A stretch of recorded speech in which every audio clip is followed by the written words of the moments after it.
Hey y'all, Paige here. Welcome back to Till the Wheels Fall Off. No, this is not a Paige's perspective. We are re-releasing an episode that we recorded back in 2024. It's number 90, Why the Past is Important. So life is still lifing. We're unable to create new joint episodes for the time being because of priorities and life and children. And we really want to thank you for understanding. Luckily, we have over 300 episodes to help you navigate whatever it is you're currently going through. So check out anything that speaks to you. But I felt that this episode is an important one as a reminder for anybody who feels like people are telling you, hey, put the past in the past, just move on, forgive and forget, all those things. So we touch on that a lot throughout this episode. Now, some of the language we may use might sound a little different than what you hear from us typically, like today. We've grown a lot over the years and our perspectives have evolved and we're always learning, but the core, the message is still the same. You matter, your experience matters, and you deserve a life that feels, healthy and aligned with your values. Also, if you are looking for more support outside of the podcast and community, make sure you check out our program called Reclaiming You. It's designed for spouses and partners of addicts and alcoholics who are ready to stop living in survival mode and really start finding themselves again. We cover boundaries, self-trust, communication, self-care, and so much more. You can learn more at reclaiming-u.com. As always, this episode is brought to you by Soberlink. Soberlink is so much more than a breathalyzer. It's a tool that creates accountability and transparency for families trying to rebuild trust, or for those who have to co-parent. It has facial recognition, temper detection, and real-time results are sent directly to an alert network. It can help remove some of the guesswork and chaos that so many families are living in. If you want to learn more, head to soberlink.com/wheels. It's $19 a month for a device rental when you sign up for a 1-year plan. There are no more upfront costs, and our listeners can receive a $100 Visa gift card when they sign up using our link. So also, if you want to support the show, we have merch available on twfo.com with hoodies, t-shirts, beanies, water bottles, recovery rocks.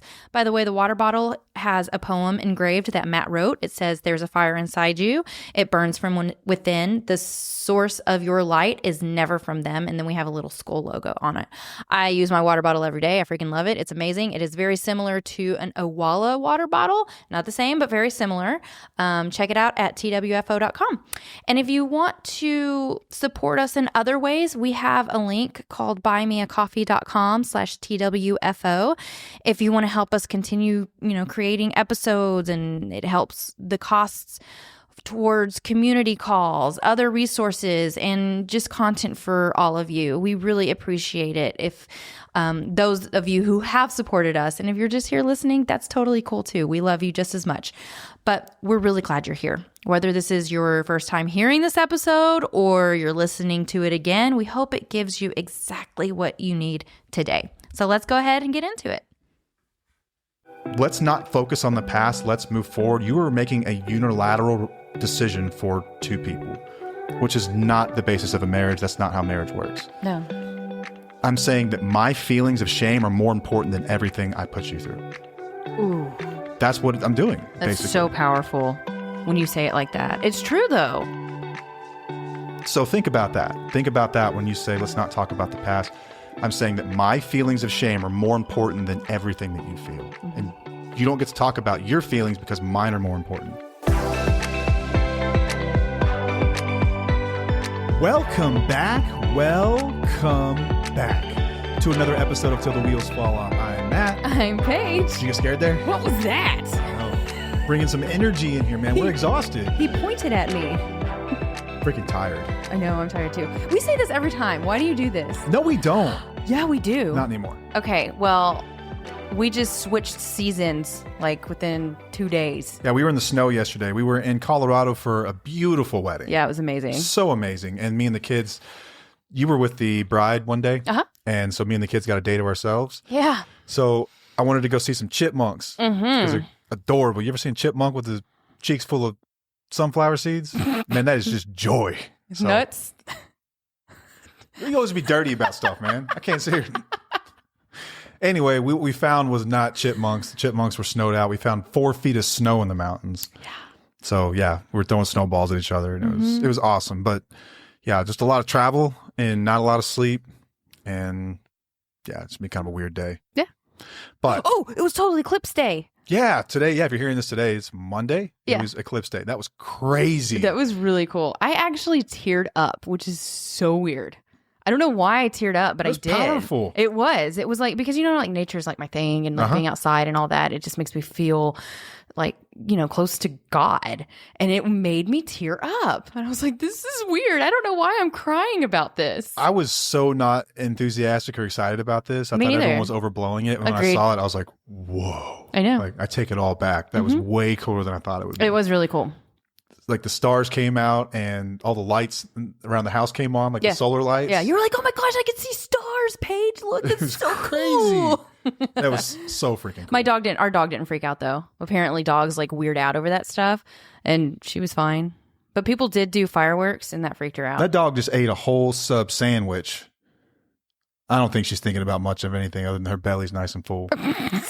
That dog got into some food earlier. Yeah, she did. You thought it was pizza, but no. She Apparently, our snuck a son. whole meatball sub out of someone's backpack. He kept a sandwich in his backpack. And this dog's no bigger than the sub, so I don't know what we're in for later. Is it staring at me through the I window didn't over there? Think about that. Just We're wait. gonna draw or do paper rock scissors to see who gets that cleanup. Yeah, I'll go with you. We'll do it after the episode. Okay. All right. So what are we talking about today? Let's talk about resentment and forgiveness. Okay. So we've had an episode on this before. Early on, It was like it was over a year ago, I believe. I think it was last March. And it was more, like broad. It wasn't talking about what we deal with on a day-to-day basis with TUFO. No. It's a little bit different. So we're going to dig deeper into this topic because we've had a lot of questions on it in the community and on TikTok. So let's get started. Okay.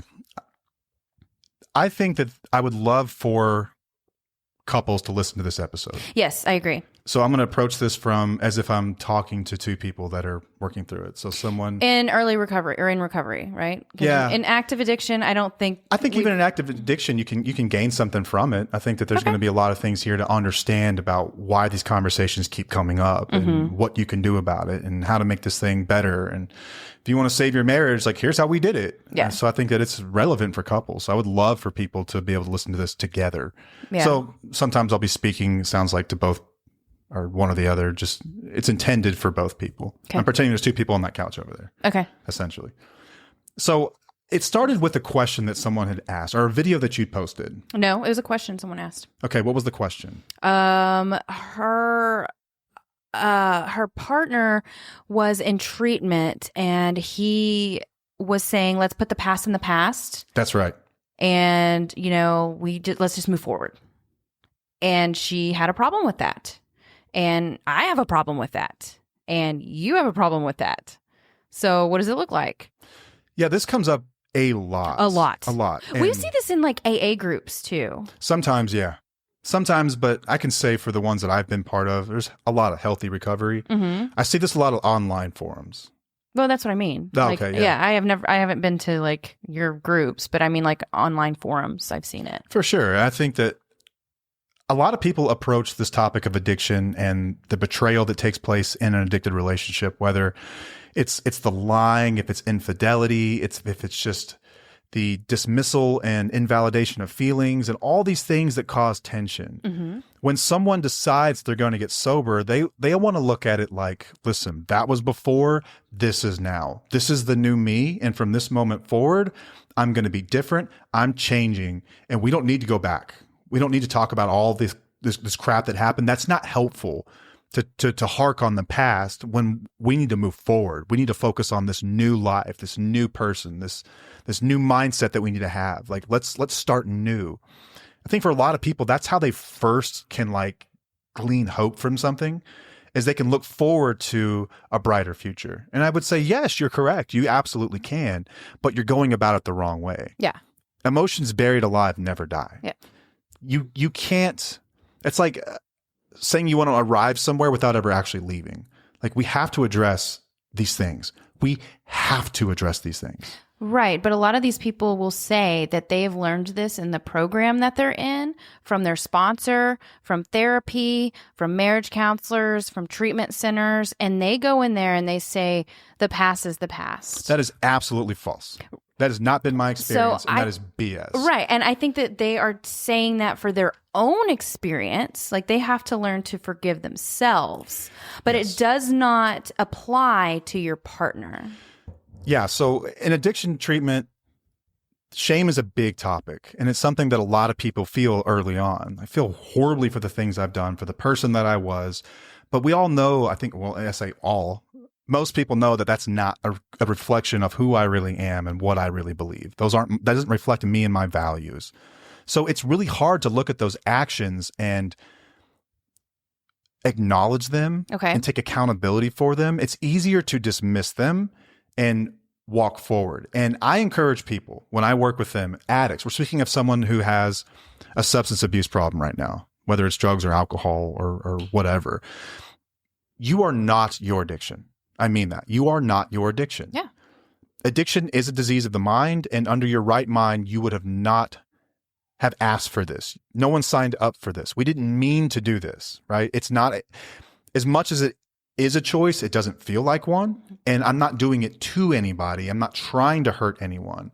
So it's very innocent in that sense that like I'm not trying to hurt, but the behaviors are not okay. Yeah. These things are not okay. And there are consequences for behaviors. You hurt people badly. And it's hard for people to hold those two things. Two things can be true, right?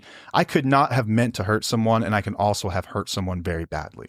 And I have to take accountability for it, even if I didn't mean to do it. Yeah. It's no different than getting like a DWI or something, you know, like the law is not going to say, well, you know, he seems like a good dude, we should just let him off. No, there are consequences. No, there are consequences. Like, and you have to own that, and you have to deal with that, and you have to hold yourself accountable for that. Yeah, like no one's new to consequences, but when it comes to our own identity, it's really hard for people to not shift from guilt all the way to shame. Like addicts oftentimes lack what I call a guilt filter. So we go from, you can bring up something bad that I've done in the past. I don't have any guilt. It just goes straight to shame. I am horrible. I am a terrible person.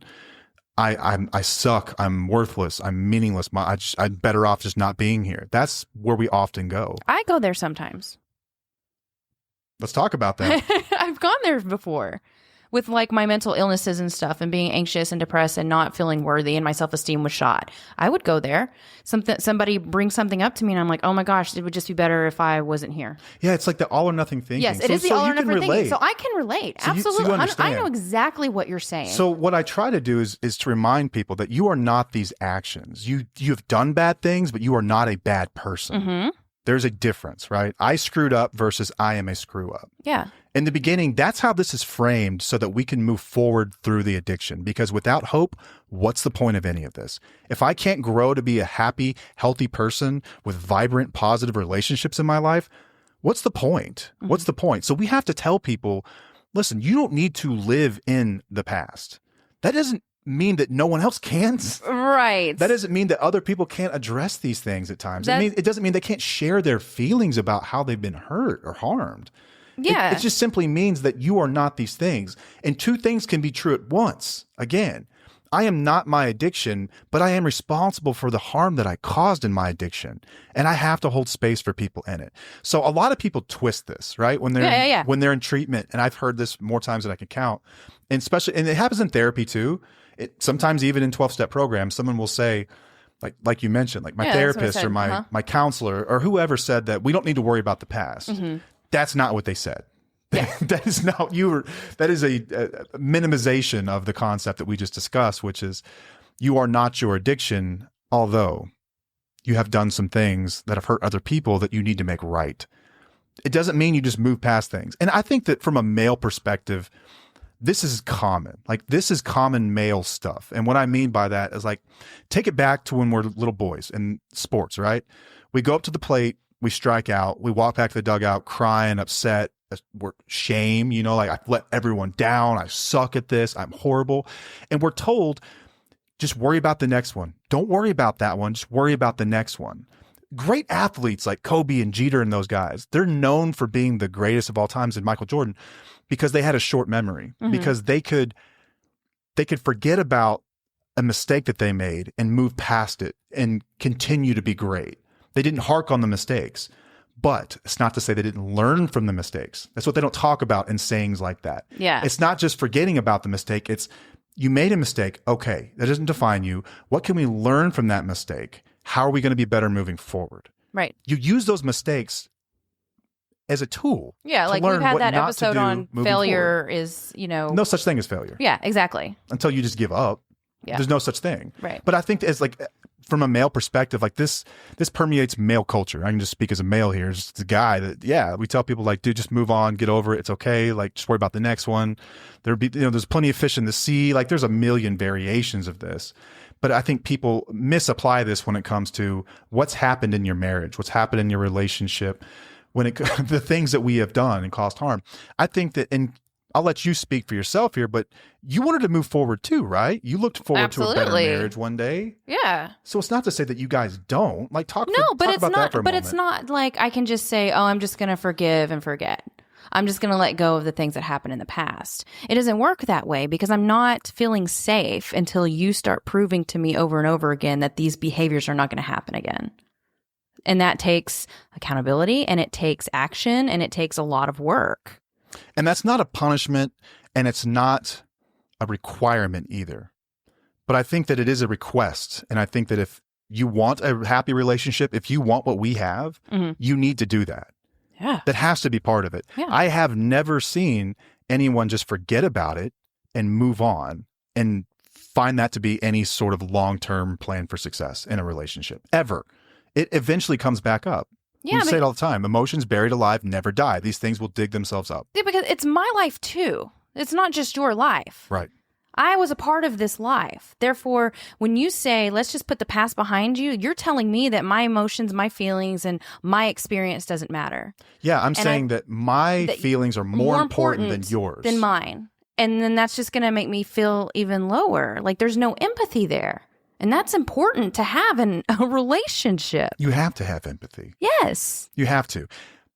So I think kind of to where we started, like this idea that we just move past it, and it gets bastardized. This whole idea that we just move past these things. We just forget about them. Let's just keep chugging. Let's not worry about all that stuff. No, time out. We need to take a step back. That's for you. That's not for everyone around you. Exactly. As someone who has struggled from addiction most of my life, like I can tell you, like I know why that's important, because I could have never moved forward if I didn't accept myself in the beginning. Yeah. I couldn't accept myself. How was I ever going to allow anyone else to forgive me if I couldn't forgive myself for these things? Right. And in order for you have to forgive yourself. And once you forgive yourself, it's easier for you to take accountability for the things you did and how you harmed somebody else. Yeah. Like it's sort of like that thing, like you can't hurt me if I've already said it out exactly. loud. Right. You know, Yeah. There's a better way to say that. I know what you're saying. Yeah, for sure. Like you can't hurt me with information I've already volunteered. Yeah. You can't use it against me. So what about like in early recovery when they say, okay, don't bring up what we did in the past because you're just going to trigger me? Listen, your triggers are your responsibility. Agreed. And here's what I did. I had a healthy recovery group that I would frequent. It was a 12-step group. But outside of that, I also had people in my life that were either sober and they had been through this before, or they were just growth-minded individuals, people that took accountability for their actions, who had made a lot of mistakes. This is like people in my professional life, and move past them. Mm-hmm. And so I surrounded myself with these people, and anytime that this stuff would come up, I would reach out.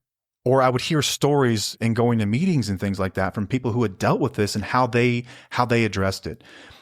The sickest of the relationships that I see personally are those in which someone has just stopped drinking, and they'll sort of like performatively go to an AA meeting a month, or they'll go to counseling once a month or every other week or something like that. Like there's no real work being done. Yeah. Think about it. If you wanted to get fit, what happens if you work out or eat right once a week? Exactly. Nothing. Nothing. No. Absolutely nothing. No, you're not building any positive habits or discipline there. In recovery, like we're trying to get shredded. Like yes. Like mind shredded. Yes. Like absolutely. you have to. It has to be frequent, right? This has to be something that's repeated, almost beat into your head to the point where you're like, okay, I get it now. Because you have to have enough experiences from others to recall when this happens to you, because it will. Something will come up. You could say something to me and I feel shame. I don't get to tell you you can't feel a certain way. Yeah, and your shame isn't mine to have, though. Listen, there comes a point, and we've talked about this, but it is so circumstantial, and the context of it is so specific, but people like to throw this out there like it happens all the time. Let's say, so I will celebrate 11 years sober on Saturday. 11 years removed from this thing now. I have taken accountability for my actions. I have recovered. I continue to help other people. I've changed my behaviors. I am a different person, almost unrecognizable. Yeah. If you woke up Saturday morning and you jumped my ass for something that happened 11 years ago, I would still, to this day, hold space for that. I would let you know it's okay that you feel this way. I understand why you feel this way. But if you wanted to be upset about it, at some point it does turn to you, and your healing is your responsibility, because I have done all the things that we just mentioned. Yeah. Right? Yeah. But that doesn't really happen. But people like to throw it out there like it's gonna happen. And so it's almost like a can't win, don't try sort of situation where it's like, what's the point? They're just going to keep bringing it up. And that's not true. That's just not true. It's not been my experience or the experience of anyone else that I've worked with. I'll tell you that right now. I mean, I have to applaud you. There have been things throughout the years that I have, brought up multiple times because I had been scarred from it for so long, because the pattern happened for so long, that it took years for you to give me space and still say, I'm still working on it. I'm still showing behaviors. I'm sorry that I did that back in the day, but you always had that space for me to bring it up to you. And I appreciate that. Yeah. Day one, see, I was taught this. I didn't just come up with this on my own. Again, I was taught this, which is why community is really important, that you are allowed to heal on your terms and on your time. My job was to keep doing the next right thing, to be the person that I said that I would be, and let the chips fall as they may. I can't control you. I can't control your feelings or how you're going to feel about anything. And I can't shame you for feeling any way, because you wouldn't be feeling that way if I hadn't done it in the first place. Yeah. So I took ruthless accountability for that, and I just let you have your space. Why is it important for my healing process for you to acknowledge that you did wrong? Because it's about accountability. Right. It's accountability. And any relationship without accountability is no relationship at all. You have to have accountability for your actions. But also it provides a safe space for me. Yeah, you can't feel safe with someone if you're not accountable. Like if I can't say I did this thing, I feel badly that I hurt you, what I did was wrong, what can I do to make that right? Make an amends, essentially. There's no basis for trust or openness or vulnerability or any sort of honest communication in the future. So, and that's why it's hard for us to just say, all right, forget the past. Let's just move on. Let's just move forward, because we can't be trusted that you're going to change your behaviors. Yeah. Until you hold yourself accountable and say, hey, I'm trying. Let me, I apologize for that. Let me see what I can do better. What can I do better? Yeah. So let's break it down. Why does someone keep bringing things up? They're looking for reassurance that things are going to be okay. That's what they're doing. Oftentimes I find that when you're bringing things up, there's a reason for it. Sometimes it's just unresolved, which is for a lot of these things, it's just unresolved. We've never really addressed it. And you'll notice a behavior that reminds you of it. And so it triggers it. It brings it back. It's right back to the forefront. So unresolved trauma is like the first piece of it. Yeah. And it's okay for me to feel the way I feel. Yes. And it's okay for me to bring it up. And how you react is not on me, because I bring something up that is how I feel. Again, it's all about you guys if we have to keep our mouths shut on this stuff. Yeah. And it's frustrating. It has to be. I've never been in, well, actually I have, but in a different situation. Yeah. But never been in I wasn't in your shoes, obviously. But what people are doing is they're looking for assurance that it's safe, that it's okay, that you can come out of the storm shelter now. Everything's okay. The tornado is gone. And that's what they're doing. They're essentially just looking for that. And that starts with validation, saying like, I understand why you would feel that way. Validating is not agreeing with something that you disagree with. It's simply having enough empathy to be able to put yourself in that person's shoes and understand why they would have that emotion. Letting them know their emotion is okay. You can have that emotion. It's totally fine. Yeah. But I think that's a lot of the reason why our marriage has been able to move through all of this is because you did take accountability and held space for me. And I appreciate that. Well, thank you. But I think it's like the bare minimum bar, honestly. Like, I think that this should take place in any relationship. But in these types of relationships, I think that you are absolutely doomed. It is very rare, Matt, to have that acknowledgement.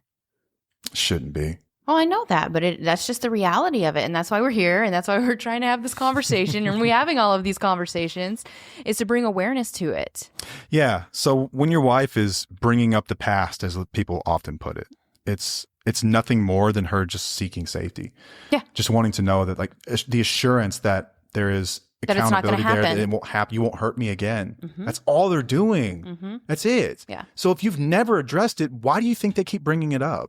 So do you have an example of how a partner can bring this up to somebody that's struggling? Like, how can they bring it up and have their partner hear them instead of being, accusatory? It starts with, okay, so you can say whatever you want. There is no right or wrong way to say it necessarily. Mm-hmm. You can have the most perfect, eloquent words in the world, but if this person is in a position where they don't agree that the past is important, it's pointless. Yeah. So it starts with the person, we'll call them the betrayer, right? Okay. The person that has betrayed the trust. Yes. That's what I meant by that. So the person who's betrayed the trust. It starts with me. Mm-hmm. So I have to be okay with me first. I have to be okay with who I am. I have to be okay with the things I've done, that I've hurt people, but that there is hope, that you are not this person. You don't have to be this person forever, that you can move forward. And there are still some people to this day who still tear me apart. Like, oh, I don't care who you are today. What you did is unforgivable. I'm like, you can have that belief. That's fine. I disagree, but that's fine. But you have to be okay with that. Yeah. So it starts with that, or else nothing else here matters. But when it comes to how do you bring something up from the past that's hurt you, you can simply say, when X happened, I felt. Or I feel when this happened. I always screw those up. Yeah. I feel when you. So if I were to come home late, this happened a few times, because I was the type of guy that would just make it, like, send all kinds of crazy texts about, oh, I've got to stay late at work, or I've got to run an errand, I have to go meet a customer, and I would be gone for like 3 or 4 hours, but I was just buying pills or getting high or getting drunk or just doing whatever. So me running late was like a very big deal in our relationship. Mm-hmm. And after I got sober, it's not like I could avoid being late forever. It still happened. When I would come home, you would be upset, visibly upset. I would notice it right away, and I'd be like, are you okay? And you would be kind of short about it. And sometimes you would flip out. You would be like, you're running late again, and you didn't tell me why you were running late, and I just don't trust you. And it's like, I have in that moment a decision to make. I can either respond in defense, or I can just let it fly. So once again, it starts with me. I just let you talk. And at the end of it, I would say, I understand why you felt that way. Completely understand. I would feel the same way. Was that hard for you to do? No, it really wasn't. No, when I approached it in, like, knowing what was happening, I knew why you felt that way. I understood. I would feel the same way because I had empathy. I would feel the same way if I were you. No, duh, she's freaking out. It's okay though. Yep. But you've gotten better about it now to where you'll say, you're almost frustrated with yourself now, where it's like, no, I don't know why I did it, but I was reminded of an old behavior when you were late. You would say it like that. Yeah, yeah. And so now we're having a conversation about it. You're not attacking me for making you feel any sort of way. You own the emotion by saying, I felt. Mm-hmm. I felt anxious, or I felt upset. I was even mad at myself when you were 30 minutes late. Mm-hmm. That's a healthier way to approach it. Yeah. Just if you're going to come at somebody and say, you're responsible for all my feelings, and this person is not in a healthy space in recovery, if it's early on, especially when it's just very new, it's probably going to result in an argument. Yeah. I would implore the person who's had problems with substance abuse to do what I said. Empathy. It starts with empathy. Mm-hmm. What would you do? How would you feel if someone had done the exact same thing to you for many, many years? How would you feel in that moment? Is it reasonable to feel like they are right now? Yes, it is. Okay, so just let them feel that way for a moment. And then you can have a conversation about it. I don't defend myself. I have never, in 11 years, I don't think I've ever said, I've not been that person for 11 years. You need to get over it. Have I ever said that? No. No, I mean, you've said some things like, okay, I'm working on it. You'll get frustrated. You will get frustrated with some things that I've said. And you're like, oh, I'm working on it. Just, why can't you trust me? And there's one big thing that we've had arguments about that you really were getting frustrated with me over. So no, you've been frustrated as well. Okay, yeah, and what she's referring to, it wasn't like drug seeking behavior or anything like that. Yeah. This was a, gosh, that's the way to put this. It is it's a relationship that's got a lot of jagged edges, and it's been tough to navigate. Yeah. And I've had to take a step back, but someone very close to me that bad things would happen and I would just keep going back to them, keep going back and keep going back. And like there was a pattern there where I'd get sucked back in and then, yeah. And so, yeah, you're right. Like you would bring things up and it's like, I'm trying. I'm like, I'm working on it. Like that's the most I can give you at that point. Yeah. I'm trying. Yeah. But I, once again, like guilt and shame. Right. I can feel badly, but these don't define me. Like I'm not taking it personally to the level that like I feel bad about myself where I feel like I need to defend myself. Mm-hmm. But I think it's important too to acknowledge when you see change and when you see growth, because you were always really good about that. Yeah. And it made it easier for me to want to be more honest and more forthcoming and more open about everything that I was going through, because you would say things like when you noticed a good behavior, you would let me know. Oh, for sure. You would always let me know. Like you would acknowledge it and like praise me for it. And you didn't have to do that. Like I wasn't owed any of that, but I think it's helpful in rebuilding a marriage to do that. Yeah, for sure. I think that really helped with some of the resentment that was there. Yeah. But back to this accountability piece, like why is accountability important? If you were going to say to somebody, let's not focus on the past, let's move forward, you were making a unilateral decision for two people, which is not the basis of a marriage. That's not how marriage works. No. I'm saying that my feelings of shame are more important than everything I put you through. Ooh. That's what I'm doing. That's basically. so powerful when you say it like that. It's true though. So think about that. Think about that when you say, let's not talk about the past. I'm saying that my feelings of shame are more important than everything that you feel. Mm-hmm. And you don't get to talk about your feelings because mine are more important. Yeah. That is basically how, when you break it down, that's the equation that you're saying, is that I am greater than you. Mm-hmm. My feelings are greater than yours. We are going to focus on what I need versus what you need. We always approach it as a we thing. Yeah, like a we thing. For sure. But I've always taken a much larger responsibility for getting us to where we are today than you did. Yeah. Because I was the betrayer. I was the one that caused these things. I was the one that did this stuff. Yeah. It's no different than if you're talking about recovering from like an affair or anything else. Like it starts with openness and honesty. I think another thing that makes this easier is your actions have to back up what's coming out of your mouth. Mm-hmm. Like you have to be able to walk the walk. You can't just say you're going to do things. You can't just talk about how you're going to be more honest. You need to be more honest. You need to go to a meeting. You need to go to therapy on a regular basis. You have to need do the work on this stuff. Yeah. And things will get better, because even if you just show up, it will get better. Just showing up, you were going to pick up information that's going to get better. But I was forthright and open in everything. Like I was like, you can ask me any question. You can say anything you need to say. You can look at my phone, whatever it is that you need. I want you to know that you're safe. Once again, you're safe. Mm-hmm. That helps things not come up as often, because you know that like, oh, he's being open. Like, okay. I think once again, it kind of puts the ball back in your court about your feelings. Say, okay, I'm having these feelings now. Even though he's doing the right thing, I've got some stuff to deal with. Yeah. Which is like where Tufo came from in the first place. Mm-hmm. But eventually you get to a point where when you've taken enough accountability, like you give them permission to begin to heal. That's how their recovery starts, is when we give them permission through accountability to let them know the tornado is past. We can come out of the storm shelter now. Yes. It's okay. Yes. I'm going to take accountability for all these things. I'm going to work through these things.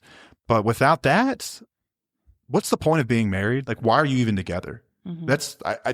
We really want to know. What's the point? What kind of marriage is that?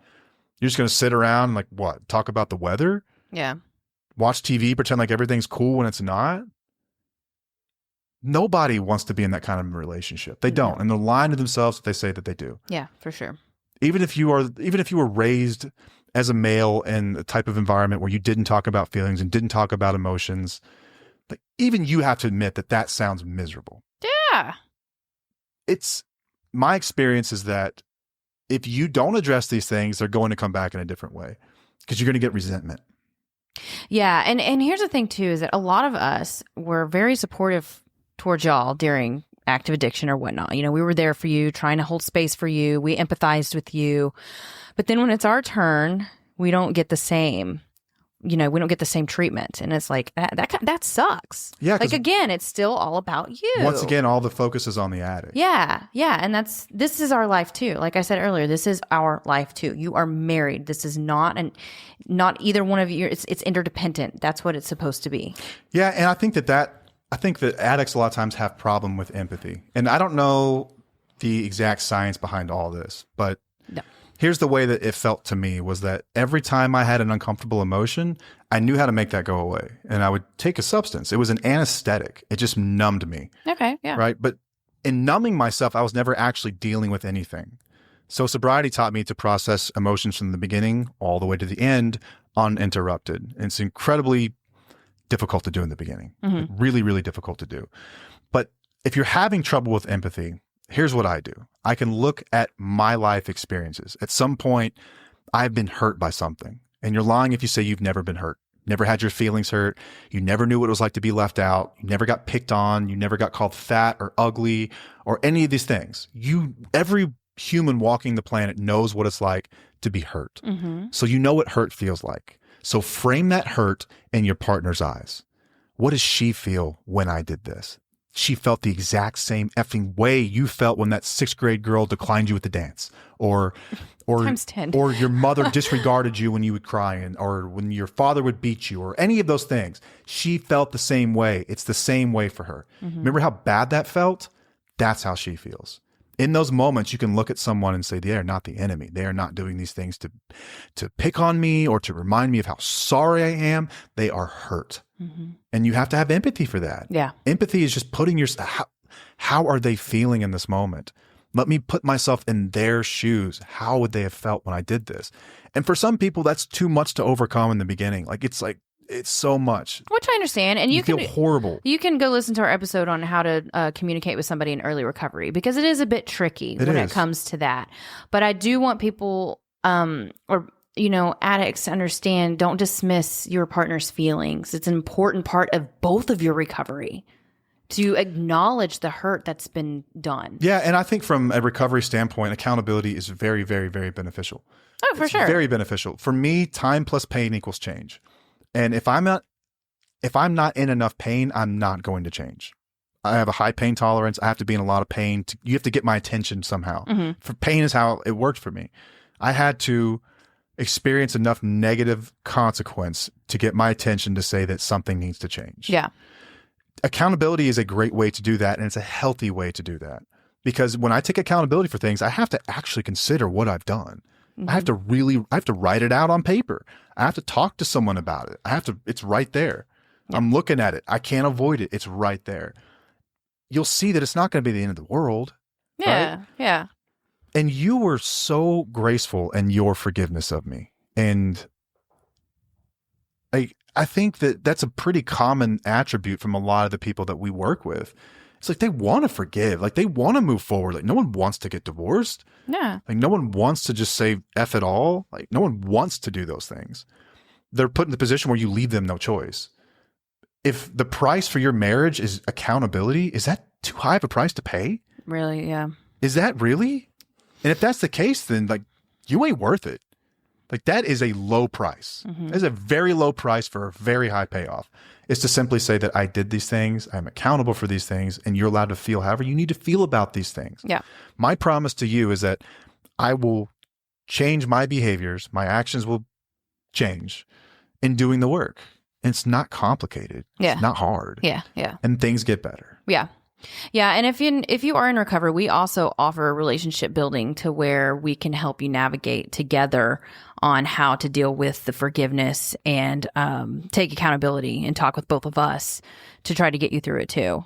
Yeah, it works best when someone is in a program of some kind. Like, we don't offer a substitute for addiction recovery. So if you are in active addiction or you're like a month out, like, let's give it like 90 days. Yeah. This is just Once it's established, it's really, really beneficial. I mean, Absolutely. like, talking about supercharging your growth and recovery, I think that I don't know if there's anyone else doing what we're doing when it comes to that. Yeah. Like a couple that's been through it, working others through it like that. Yep. Yeah, but I wanted to backtrack just a little bit. What does forgiveness look like with somebody in active addiction? Because we get a lot of people in the community who will say, I'm so resentful. How do I get rid of this resentment? What's the truth on that? Why would you? Yeah. Like, use it to do something, to make a change. Right. Kind of like our anger episode last week. If someone's still in active addiction, you're resentful, like, that's a natural reaction, I would think, to ongoing abuse. You cannot forgive somebody who is continuously hurting you, like, over and over again. If the pattern is still happening, if the behaviors are still occurring, you can't forgive that. So that's when you have to make the change within yourself to move forward or figure out what you need to do next. Yeah, like, there are different types of people that are attracted to, like, till the wheels fall off. And there is some group of them that want to know the magical answer of how can I be happy when this is still going on? And my answer is that, like, that's not what we do here. No. Like, we are not going to teach you to gaslight yourself to tolerate abuse. That's not what I will ever do. Yeah. Like, there are programs that do that, I think. Not naming any names, but they're out there. I think we all know what they are. And there's a lot of that takes place in there. Right. But if you're resentful, you should be. Yes. That is your everything. That's your soul screaming at you. Do something different. Get me out of here. Yes. I can't take this anymore. Right. So if you're asking that question and you're like, I don't want to feel this way anymore, there is no magical way to change that. There's no magical thing within your relationship that's going to change that except for change. Yeah. Like, you have to make a change. You have to make a change. Yeah. At some point, you do. And then what about whenever somebody leaves the situation and they have a lot of resentment towards their ex who is still causing some problems, but they're not really in their lives, but maybe they still have to be in their lives because they have children? Yeah, this is more complicated. This is a bit more complicated. Yes. So you're talking about someone who's removed themselves from that relationship. Yes. And how do they find forgiveness for somebody? Yes. I think that you can frame it however you want, but you have to reframe your anger, reframe your resentment. Mm-hmm. So if you are out of that environment now, things are likely getting better for you in some ways. Now, it might not be easier all the time, right? It might be harder to pay bills alone. It might be harder to sleep alone. It might be harder not to have the support when raising your child or something like that. But you can look at your life and say, things are much better. Mm-hmm. Like, they're calmer around here. Like, I'm not in fight or flight mode all the time. I'm not in survival mode. And you can see that person who's out there struggling.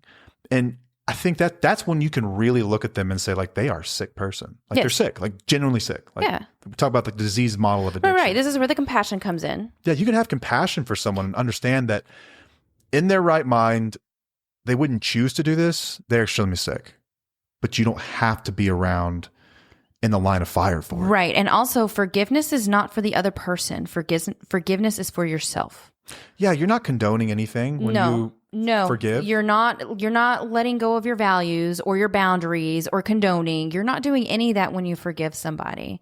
When you're forgiving, you're just letting go of that anger and you're not allowing it to affect you anymore. Man, like, there's a way to frame this, and it's like it's tricky because there's absolute validity to, like, not everything deserves forgiveness. Like, that's valid. I agree. Completely agree with that. Like, I don't encourage everyone, like, you just need to forgive. Like, that's not anything You I've used ever to have believed. that mentality. It's things have changed for me, right? Where you just said, this is something I never believed. Okay, well, maybe I did it. Remember the whole stray cat thing? Resentments like stray cats, they go away when you stop feeding them? Yes. I still believe that. Well, I by believe the that way. too, but not for everything. No, there are some things where, like, if you're encouraging just forgive, okay, so why are we forgiving? Right? So if we're forgiving this person so we can move forward together, that's not the right reason to forgive. Right. That's not. Mm-mm. I was able to find forgiveness in some really, really tough situations only when I was able to see how those experiences benefited me in some way. Like they made me stronger. Mm-hmm. And for that, I was grateful. So in some ways I could forgive, but I will, a lot of the ways, never forgive the actions. It's like, that's not okay. It wasn't okay to do. Yeah. Not okay. Yeah. Like, what are your thoughts on it? Yeah. I mean, like I said, I think that you forgive for yourself, but not everything is forgivable. It should be a different term. I feel like that term has been, or that word has been like watered down or something. I don't know. People misunderstand I think it. that people, they confuse forgiveness with reconciliation. Yeah, exactly. And that's what our first episode discusses. And so saying like, I forgive you is the same as saying like, it's okay, come on back. And that's not true. That's not true. No. But, and some people might say, well, when are you going to forgive me? You know, why can't you just forgive me? It's like, well, what does forgiveness mean to you? To me, it sounds like you want me to condone your bad behavior. Or you want a free pass. Or you want a free pass, or you just want to forget the past and move on and not take any responsibility. So how did you forgive me? How did I forgive you? You, it took time with you showing me your different behaviors and with you having open conversations with me and you taking accountability and responsibility. And that's how I forgave you. There will be people on the internet though that says that I haven't forgiven you, that I have a lot of resentment towards you. Whatever.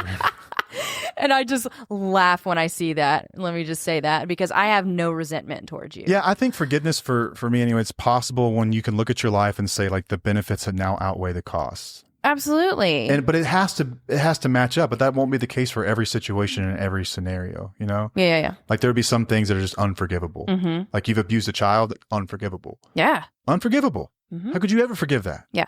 You don't. But like I've known people that have been through that. And in some ways, they were able to forgive the action, but not the abuser themselves. Or sorry, was it the other way around? No, you forgive the it was the other way around.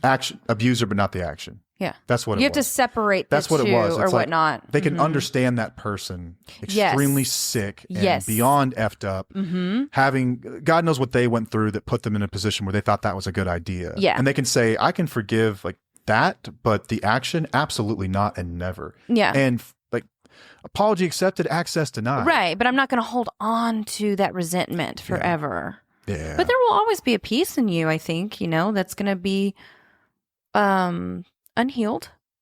Like for you, is there a piece of you that's still unhealed? I mean, I think I know the answer to this question, but still unhealed from some of the things that took place? I think so. Yeah. Because that was part of the wiring of my brain.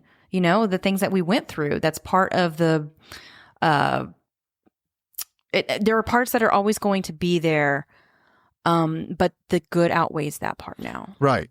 So it's like you can look at it and say, okay, on the whole now, I have more positive experiences than the negative. Mm-hmm. So then it becomes the norm that it's more of a positive, like when you think about it, like the color of that emotion in your mind is no longer red. Yeah. It is now blue or green or something more pleasant. For sure. It's not so bad anymore. But in the beginning, how could it not be bad? If you're still in it, how could it not be bad? Yeah. And I challenge people to do something with that emotion other than stew in it, sit in it, and hope that it fixes itself. Yeah. Because it probably won't. No. It won't. No, change has to be made. Yeah. And there is something to be said about like not saying anything at all, not speaking up, and just pretending like it doesn't exist is in some way condoning the behavior. Mm-hmm. And a lot of people do that too. Like, yeah. A lot of spouses don't know what to do about this. Like, what do I do? Like, he doesn't listen to me. Should I just shut up about it? No. But I think that actions speak louder than words. Yeah. If you're that unhappy, then don't tolerate it. Right. And it takes time. Yeah, it does. It's a process. Like, believe me, this is a process. Oh, yeah. But I did want to switch just a second to forgiving of the spouses of myself, like the things that I did. Yeah. And I think a lot of our listeners are going to want to understand this part because they don't talk about that we have guilt as well. And there's shame that goes along with some of the things that we did. Do you mean like for how was I so dumb to allow this to happen? In a way, but or then like what about some of the things that you may have said to me or done to me? Maybe some of the things that I had said to you, or the way that I acted in survival mode, or for minimizing things. You know, like there's a lot of guilt that would Putting go your along with kids in that. harm's way. Putting the kids in that, yeah, and then allowing it to happen for a while. I did have to forgive myself for that. Even in other situations, you know, allowing access to me when I knew that I was being harmed, and then I had to forgive myself for allowing that. So, but the thing is with these situations too, is that when you're in it, you don't really know, you know, you don't really know how bad it is. You don't know that you are not living by your values, but I had to forgive myself for not living by my values. And time frame wise, what did that look like? Oh, this just comes off in layers. It's not a quick thing. Years, because there's some things that you don't even see that you did until years later, just like you. Yeah. You know, I wasn't the best mom for the first couple years of my kids' lives because I was in like survival mode. And I allowed. And that was me sober. That was you sober. And that I allowed my, you know, anxiety and depression and mental health and all that stuff to take over, and my overthinking and all of that, to where I wasn't even present with my children because I wasn't feeling safe. And that was something I had to forgive myself for. Yeah, that's a long road. That's a long road. This is all a long road. This is all a long road, it doesn't happen quickly, but it's okay.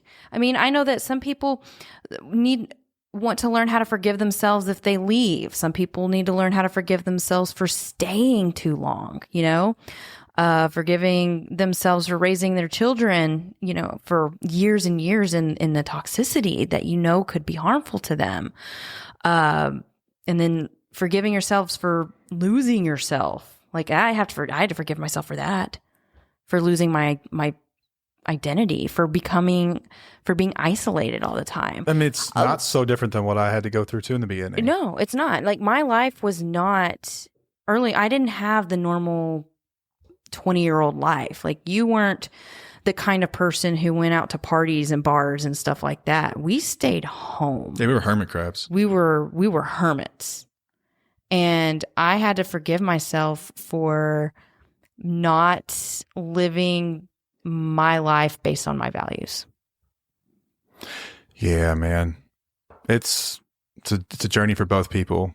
And once again, which is why I think the absurdity of the comment, we don't need to talk about the past, is just blows my mind. Yeah. But everyone who's been around you has been affected in some way.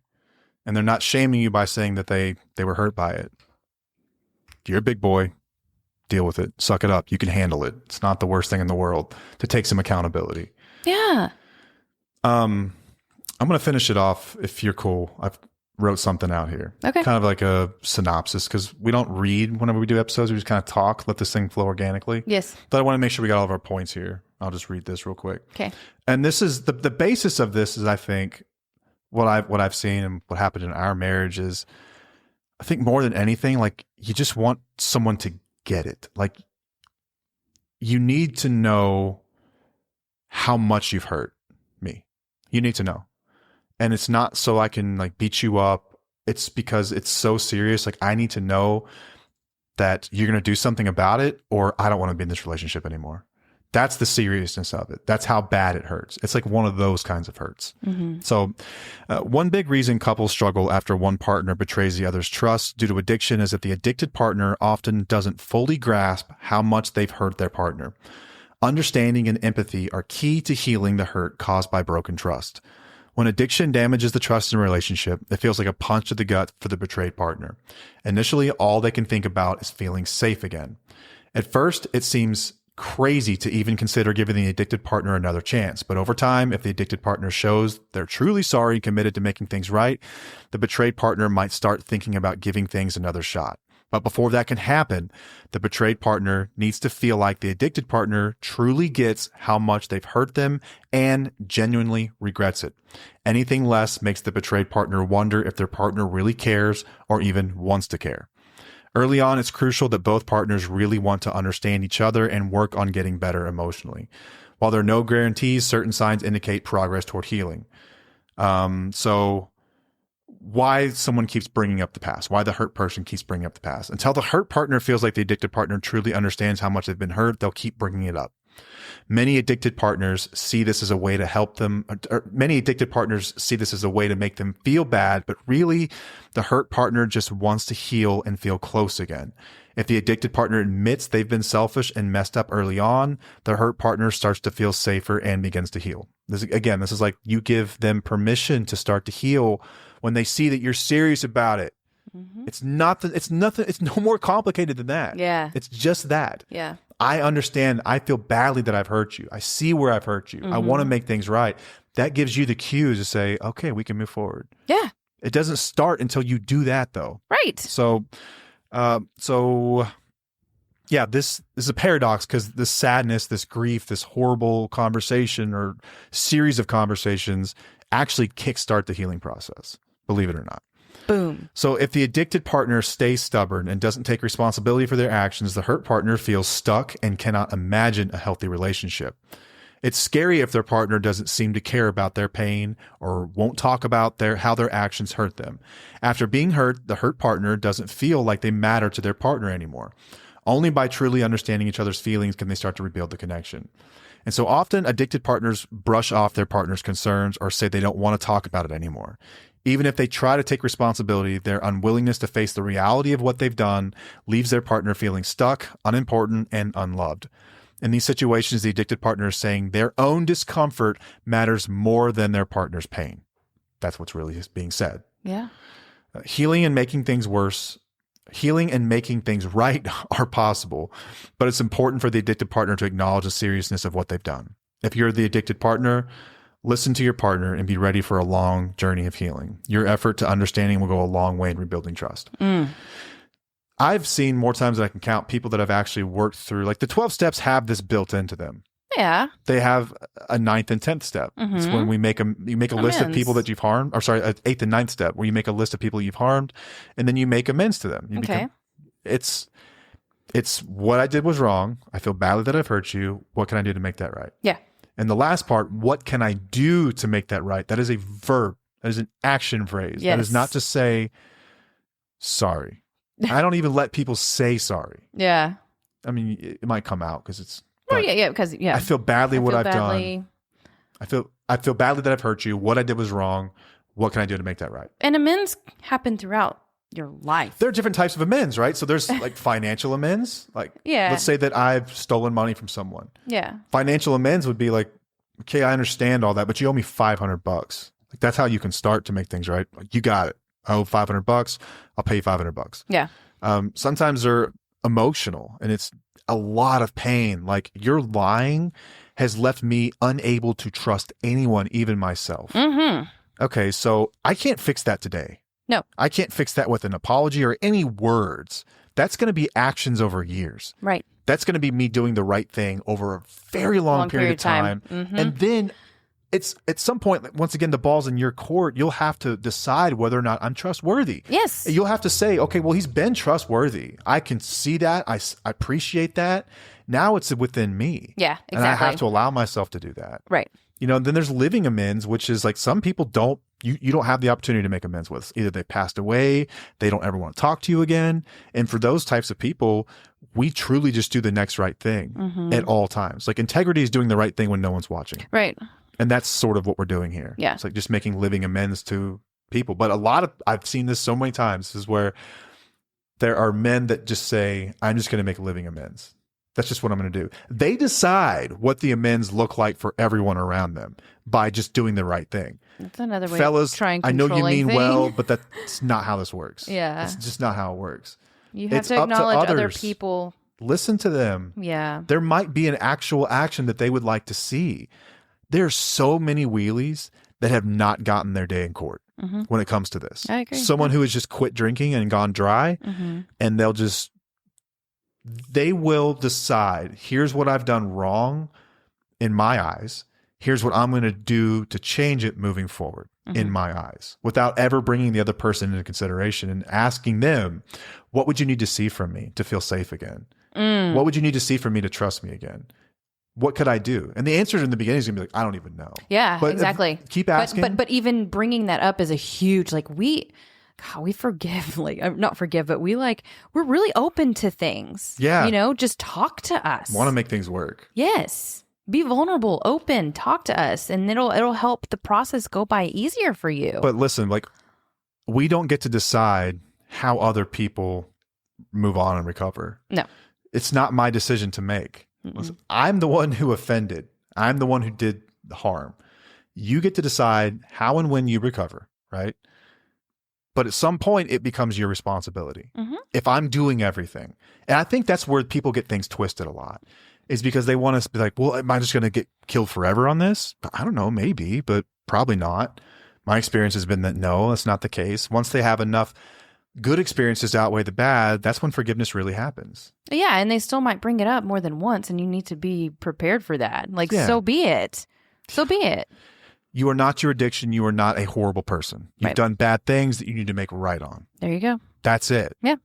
So drop it with the poor me. Oh no, you're beating me up. Man, that's Come on now. not what people are trying to do. No. You've hurt them. Yeah. Right. Have empathy and compassion for the people that you've hurt and make these things right. You're never going anywhere, not just in your marriage, but in life, if you cannot take accountability.